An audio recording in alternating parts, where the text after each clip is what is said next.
था। तो इस कहानी के जो पात्र है सोनसी और रघुबर, इन दोनों ने अपनी एक ख्याली दुनिया बनाई हुई है, एक सपनों की दुनिया बनाई हुई है, जिसके माध्यम से ये लोग एक एक रूम, एक कमरा है, बस उस कमरे में ये अपनी जिंदगी जी रहे हैं गांव कस्बे का। और अपने जब ये दिन भर की दिनचर्या के बाद जब थके हाथ घर आ जाते हैं, तो उसके बाद वो खिड़की से कूदकर एक अलग दुनिया में चले जाते हैं। वहाँ पे पेड़ है, तालाब है, झरने हैं, तरह तरह के पंछी है, तरह तरह के फूल है, पौधे हैं।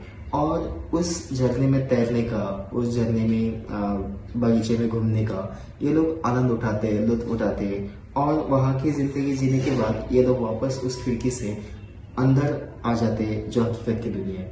इस कहानी में एक हाथी नाम का भी, एक हाथी का एक किरदार है, एक साधु का किरदार है।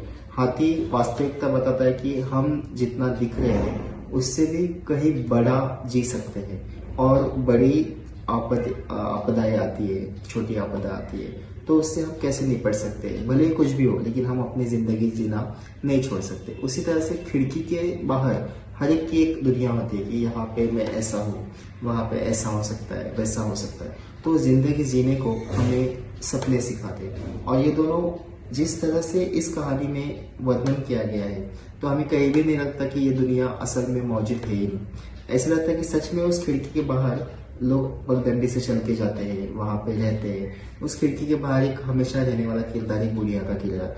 वो किरदार, ये लोग जब घूमकर नदी में से वहां से आ जाते हैं, तो वो बुढ़िया उनको चाय पिलाती है।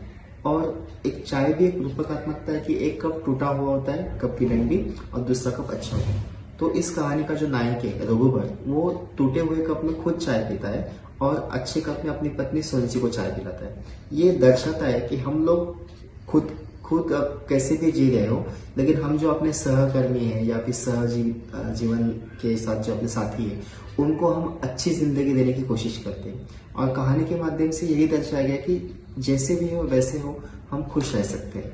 तो जब भी नायक के माता पिता गांव से यहाँ पे आते हैं, तो एक ही कमरे में भाई बहन, पत्नी, माता, उसका छोटा भाई, ये सब लोग कैसे रहते हैं। फिर कपड़े बदलने के तक की जगह नहीं होती, तो खटिया को खड़ी करके उसके पीछे जाके ये लोग कपड़े वगैरह बदलते हैं। तो ये इतना सब कुछ होते हुए भी खिड़की के बाहर उनकी एक अलग दुनिया है, जहाँ पे वो जीते हैं, जहाँ पे वो खेलते हैं, कूदते हैं। तो आप भी इस कहानी को जरूर पढ़िए, आपको भी जरूर अच्छी लगेगी। Thank you.